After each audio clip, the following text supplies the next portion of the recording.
Hey everyone, this is LuckySevenDX. Welcome back to Let's Play New Super Mario Bros. Once again, I was gonna say Legend of Zelda. I'm so freaking brainwashed, apparently. But here we are in World 7. It's basically the Sky World. Not really much to say, except, expect a lot of Sky levels, even though we've kind of seen a bunch of Sky levels, throughout the game already, so this isn't really too surprising. Like I said, the game doesn't tend to stick to its themes that much anyway, so, yeah. But here we are, at least for the first levels of Skyward, at least there's, some hope. Then again, the first world always tends to stick to the theme. I mean, I'd hope it would. I hope, by the first level they'd at least be able to try to establish a theme. But this one's your typical, I guess, Super Mario World-esque platform level where you're sort of carrying up platforms the whole time and you have to sort of stay on them.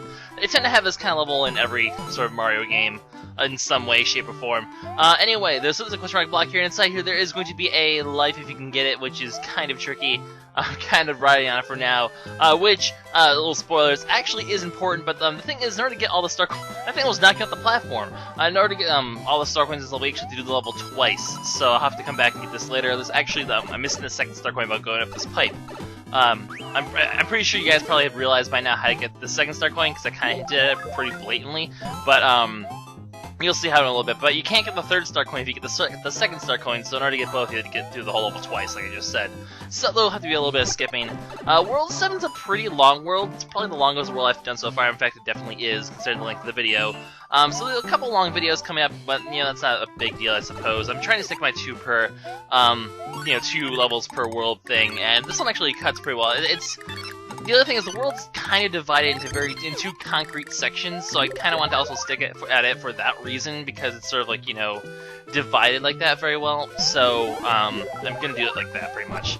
Anyway, these annoying guys, I forget the name of them, they're like fire chomps or something like that, and they would just shoot fire at you, and they're just really freaking annoying. Like, why did they bring this enemy back? Like, no one likes you, enemy, no one likes you at all.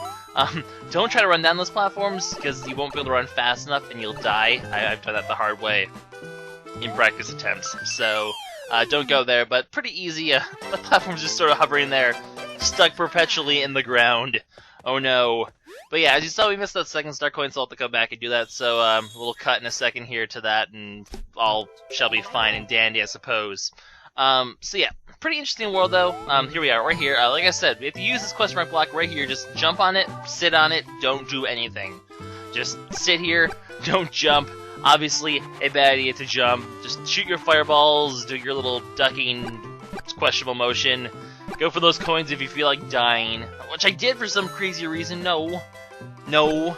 No. Don't do that. Don't do that. But you can get the life in here if you time this just right, just like this. Then you rush down there and it went off the screen. Darn you, screen limitations! Screw me over again. Oh well. It's not the end of the world. I don't even need that life. In fact, I have 99. So there's no reason whatsoever why I would need that life. So I don't know why I'm complaining. There really is no reason behind it. Plus, I'm just getting a ton of coins now because coins are money, and I am Wario, and I want money except I'm Mario, so I'm not Wario. So why am I talking? This is a really long run-on sentence. I love how I paused right before run-on sentence because I ran out of breath. And I'm also stalling because this section sort of takes me a while because I'm an idiot. Really, it's not that hard. Just swing back and forth, get yourself some momentum, and you should be able to make these jumps pretty decently. So I really have no excuse for failing this as badly as I did. So now I'm actually succeeding decently nicely. We'll actually start talking about the plot again so that I can also go. Also, there's going to be a life here, so you could technically get like 2.5 lives here pretty easily. And the second star coin. So all in all, it's worth getting to. So do it. But yeah, I'm going to just cut to the end here because there's really no reason for me to show off the rest of the level again. We've already seen that in action, so there's really no reason to. The video's already long enough. I'm not going to waste time showing out things I've already shown off. That's just how it works. Anyways, so we're already in a ghost house. There is no castle, there's a castle in this level, but there's no cannon in this level. I don't think there was one in World 6 either. In fact, I know there wasn't one in World 6 because there was no secret exits in World 6.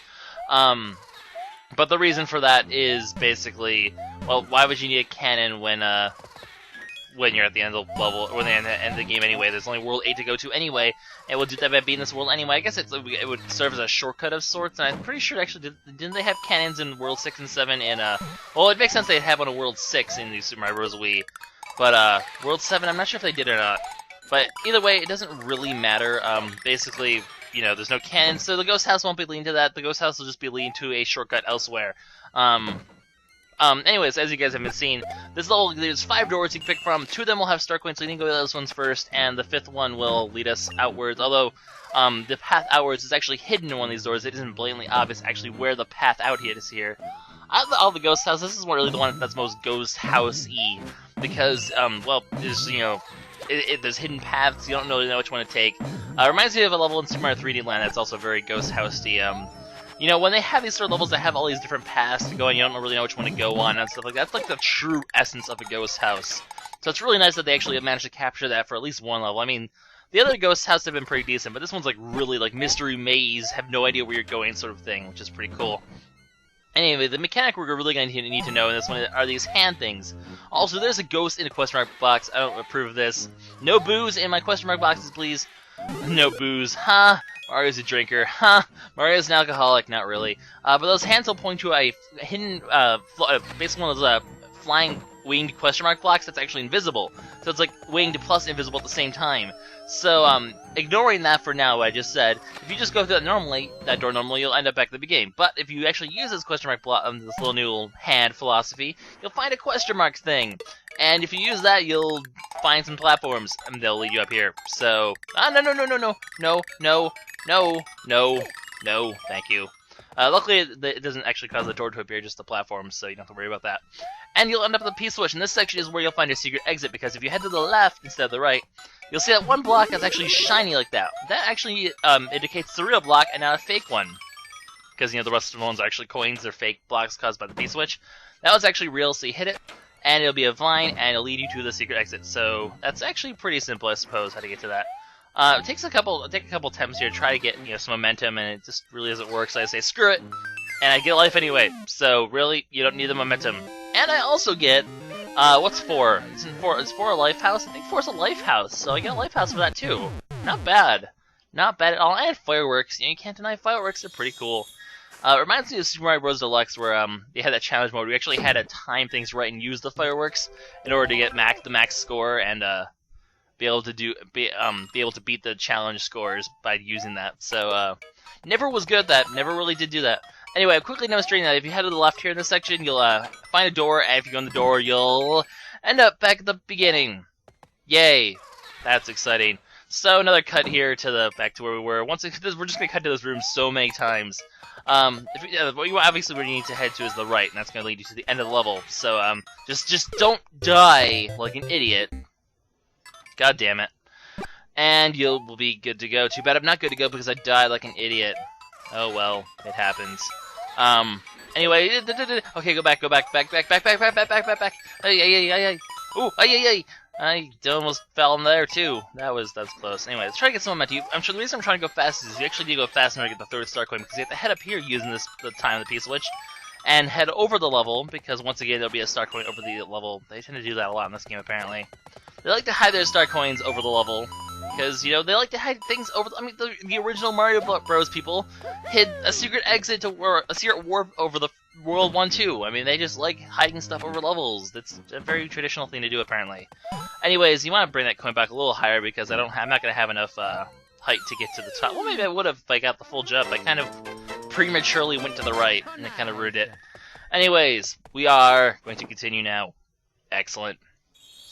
Onwards to stage 5-2, because Ghost House doesn't count for a number. Ghost House don't count for numbers. Are you kidding me? Of course not. But we'll quickly just unlock some star coins as well, because I do want to be spending these if I can, because, you know, just spend them, get them out of the way. I have 42 star coins. That is the number of life according to Hitchhiker's Guide to the Galaxy, and that is important information that you should know for no reason whatsoever, but other than the fact that it's important, because it's important and I said so. It's important because I said so. That's what I was trying to say. Anyways, we're just gonna get some useless lives because we don't need them. We should be donating these lives to Africa. I don't know. That was kind of weird, but I actually managed all of them. Didn't get the ×2 in the right spot, so I didn't really get that many, but still a decent amount of lives, all things considered, so always good for that, I suppose. But, moving onward, we're going to go to stage 7-2 now, because that's what we like to do. We like to go to stage 7-2 and have some fun. So we're just going to quickly check up what's in this box. Want to know what's in this box. What is it? It's a flower. That was anticlimactic, a bit. Oh well, it happens. This level is a bit annoying, actually. Basically, it's sort of auto-scroll in the sense that you're stuck on this platform that has to move up, and if I timed that right and got that last one, I would've got a life. Not that it matters, but you can get a life there if you time your throw just right. If you do end up getting... You can't get squished by the platform. If you would get squished, you'll actually start hanging down for like a second, then it'll head back up again. So you can sort of stall out the auto-scroll a little bit by doing that, but for the most part, otherwise it's constantly screwing up. And it doesn't help that you have to use a ton of Koopas, or, you know, you can use Big Mario here as well, in order to get star coins, which makes your whole endeavor just a little bit harder. I did waste my flower there just because I was like, you know what, I need to get the star coins, so I may as well. I mean, that's what it's there for, to, you know, use it if you need to get big. I think I do that a couple times actually in this world, making good use of the extra item slot at this point, because, I mean, it's late game. It's time to start making use of everything you have, you know, you gotta give your 110% going here if you want to be winning here. Can I get this? Come on, come on, come on! Ah, no! Oh, that was close. I'm disappointed. I could have got a life there that I didn't need. Oh well. I didn't need it. Why would I care? Why should I care right now? I guess the trickiest part of this thing are all the Koopas flying around. They do get in the way a lot. And they do get on your platform as well. Get off my platform. It's mine. And it got crushed. It died at the end. But I do want to get this flower and restock on my flower because I had to use it earlier. But luckily I have it now, so all is K. So we'll just continue to stomp on Koopas. It's a very slow level. There's actually quite a few auto-scroll levels in this one. Or pseudo-auto-scroll, where it's not, it's like this one. I'd call this a pseudo-auto-scroll level, which is kind of a weird term I just made up on the spot. But, like, you know, it's not auto-scroll per se in the fact that the screen's scrolling, but it is auto-scroll in the sense that you have to keep moving or else you die. You can't really take your time that much. Also, I don't know why I wasted time doing that. I just took a hit for no reason whatsoever. And I can't even get this thing. It's just a coin though, so I thought it was a flower. Never mind. Never mind. Just kidding. Just kidding, indeed. So yeah, you need to throw the shell here. As you can see, I didn't actually mention this. There's a life there. It's a random life to get. The screen actually wraps around. It's one of those few levels. You'll see a couple of these before, and there's like just a sample of it going down right there.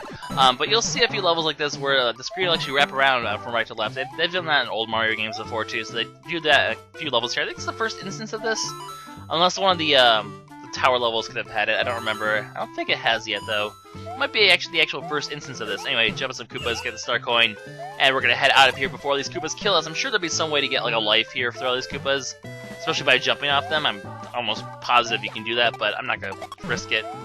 I've come too far to risk my life for lives I don't need, if that makes any sort of sense. That actually makes a lot of sense, actually. But, actually, yeah, okay, learn how to talk, Lucky.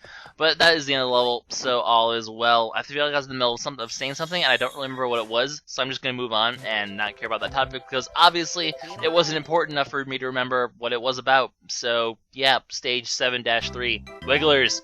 This level is probably one of my favorite levels in the game. It's just amazing. It's an amazing level. It's just so amazing. Oh, wait, wraparound screens, yeah, I think it's the first instance of that. We'll see that later, at least one other level I can think of. Anyways, the gimmick, the MO of this level is a giant freaking wiggler, and we're going to be riding on him the entire time. Reminds me of the whale from Donkey Kong Country Returns, except that this thing came first, so technically the whale reminds me of this thing. And I'm sure there's been other things in the past like this, but basically, you know, you can get a little more momentum if you jump while he's on the high point of his little wiggle thing, and that's basically what the whole level's all about. The wiggler is pretty long, but he's not infinitely long, so if you do run to the left, you will run out of space.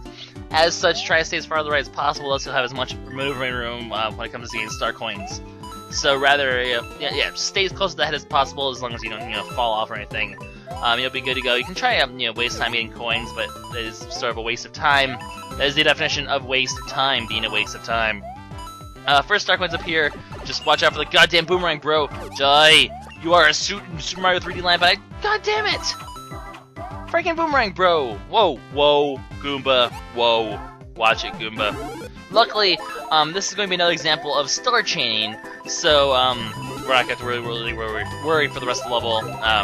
This is mostly like a fun level as opposed to a hard level. This is just like fun, random, there's coins following you while you have a star. That's just amazing.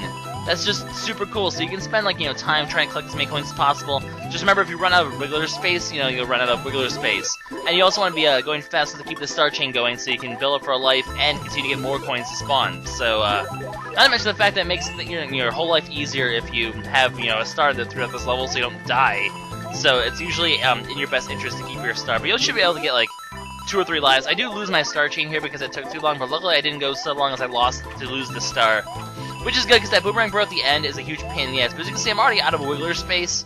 Wiggler space. That's just such a funny term. Wiggler space. That's hilarious. Now right here though, you do need to get big, so I'm gonna actually do this because in case you haven't noticed, I only got 2 star coins at that level, so we need the third one. The third one actually happens to be down here. So you grab on this thing, it'll actually turn into a vine, and you can go down here using the vine. You can just fall down here, I think, safely. I don't think it turns into a pit if you just fall. Although don't quote me on that, I'm not 100% sure. But you can't get the star coin anyway because there's nothing to wall jump off of, and there's no way you can get over there by just falling. So you do need the vine. Very good. That. So if you hit the vine upwards, then you're gonna have to do this whole level again, which isn't too bad, but whatever. Do a little duck jump there. You can a little duck jump. That's a funny term too. And you get a life pretty easily though, so that's always good. Not that I need lives. Once again, lives still somewhat useless. Have I died at all? I died once, didn't I? Somewhere along the lines. Yeah, I died in the ghost house. That's right. So that's okay. Anyways, still haven't really used these star coins up, so I'll just go do that now, and then I'll probably do the other life house probably. Oh, I actually need an item though, so it makes sense I should stop here. You know, get an item. Actually, right now it is in my best interest to get a mini mushroom. Not for this section of the world, but for next episode, there are a couple levels where a mini mushroom is important that they aren't provided. There's actually one level where a mini mushroom is provided, though. I think there's only like 3 levels in the game where you actually give it a hard mini mushroom, and not like one from those little rotating block things, like an actual, like, you know, always going to be a mini mushroom. That sentence sort of got away from me there. I think there's only 3 levels in the game that have like actual mini mushrooms like that, which is kind of surprising. I could be wrong though. This could be one I'm not thinking of. World 1-4 has one. World 2 Castle has one. I think it's this one. I don't think we've seen any mini mushrooms up until this point. We've had to mostly use item houses to get that. But it is still in your best interest. I got a lot of lives here. I didn't even finish the full chain. I got more lives here than I did last time, I'm pretty sure, or pretty close to it. Actually, I think it's the same amount of lives, if I think about it, because the 3, yeah, it would be the same amount of lives. Basic math! It's fun times. This is the 3rd life house in this video. This video is just all about unnecessary lives. Maybe I should make that the title of some sort of play on that. I don't know. We'll see what I do, because I don't plan my titles before. I usually, like, make my titles, like, the moment I start, like, uploading. And I'm like, okay, you have 10 minutes to think of a title. And I'm like, And sometimes good stuff comes from that 10 minutes, and sometimes really stupid stuff comes from that 10 minutes. You guys have seen my titles. I'm sure you know how it goes. I am just rambling. Once again, I'm recording at, like, the wee hours in the morning. It seems to be like when I'm at my most random, so maybe I should just keep recording at these times because apparently I'm funny. Or if I'm not funny, at least I think I'm funny right now. So that makes up for it, I guess, because I think I'm funny. So that's obviously decently okay. Stop talking, you're not making sense anymore. So this level is all about moving platforms and timing and stuff like that. So it's a complicated level. It's not exactly the easiest thing in the world. The star coin's not too bad to get. Just make sure you fall and don't get pushed into the spikes, because spikes are bad for Mario's. It's a very well-established fact by this point. Like I said, it's all about timing, so just be careful and you should be good to go. There's a flower over here if you need it. Trying to fall. I just stood on the spikes. Okay. Okay, sure. That's a thing. It's a thing now. This is actually a really interesting puzzle where you have to sort of duck and, you know, use the whole mechanicals here to get there. There's mechanicals, that's clearly a word. Kind of a bit of an awkward jump here. Staying ducking obviously is probably the safest way to go. The duck jump, a very useful skill for Mario to master, because, you know, it sounds humiliating, but it's extremely useful anyway. There's also a flower here as well. If it's a mushroom, it's not going to be a big deal. There's nowhere for it to go, so you can't escape. So you can use the power-up no matter what kind of power-up it is. Whether it is a mobile power-up or a non-mobile power-up. Whether it has mobile reception or not. Because power-ups use cell phones very effectively to communicate to each other. Clearly. Halfway points over here. There's also a flower you can find here. Pretty easily flower you can get, because you'll find a power-up here pretty easily. And then you'll also find a power-up over here, actually. So you can get flower pretty quickly. Or you could, well, no, there's no reason to actually use your item. You should have a mini mushroom down here by this point, actually, because you're going to need a mini mushroom really soon anyway, so it's a good time to go stock and get one anyway. You don't really need the extra hit for this level. They provide plenty of power-ups. As I take a hit, I now need an extra hit because I only have 2. What am I doing? No. Oh my goodness. I'm going to die I'm gonna die being an idiot like this. It's very simple platform mechanics. Come on. You can do it, Lucky. It's not that tough. Just go over here and... Son of, Betty Crocker. I don't know where that was going. But, this is how to do it properly. You jump like this, and then you jump, and you just be careful and not a reckless idiot and die, because that is not the way to succeed in Super Mario, even though that seems to be the way I try to play this game, as just reckless. It's fun to be reckless in this game, though. Sure, you die, but, you know, it's humorous, and you kick yourself, and you're like, oh, Lucky, you're a freaking dummy, big dumber face, and then stuff happens, and things. God damn it, can I stop hitting the everything? It's rather annoying. This section's actually pretty interesting, though. You can do some pretty interesting jumps to skip some time. You can actually jump up there if you want to take the time. But I guess the standard way to do this is to go over here, jump on this thing, jump on these, and obviously get up here like this. And then there's one last section over here, and there's a star coin over there. We're gonna try to rush and get that. Come on, let's get it. Oh, shoot. I got crushed. Oh well. Try number 2. As you can see, everything gets squished in there. So really, if you get the star coin, you need to hurry back over here, so you're gonna get squished. Unless, well, you can time it where if you're right around where the star coin is, you won't get squished. But yeah, this Bowser Jr. fight is a humongous pain in the ass. Yes, I almost said a worse word than that, but we'll just stick with ass because that's what people should do apparently. Because the moving platforms throw off your timing for jumping on the shell a lot. Like, because, you know, it's causing the shell to move at different speeds by, you know, adding the platform speed to the shell speed and so on and so forth, which sort of throws your timing off, so you have to be a little careful, especially for the faster speed at the end here, which makes it even trickier. So, yeah, like I said, I missed that one, which... Well, I mean, Bowser Jr. still isn't a threat, though. As long as you don't just play stupid and get hit by him, he really shouldn't be a problem. He's not going to hurt you that easily. You just have to make sure you time things decently, just to not take forever and a half. It's a war of attrition, and we're going to win that war. But that's going to be the episode, guys. We're actually stopping at a tower for once, which is pretty surprising. At the exact halfway point of this world. Next part's going to be a bit weird, so stay tuned for that and for more new Super Mario Bros. DS. This is LuckySevenDX signing out, and I will see you guys next time. Bye-bye.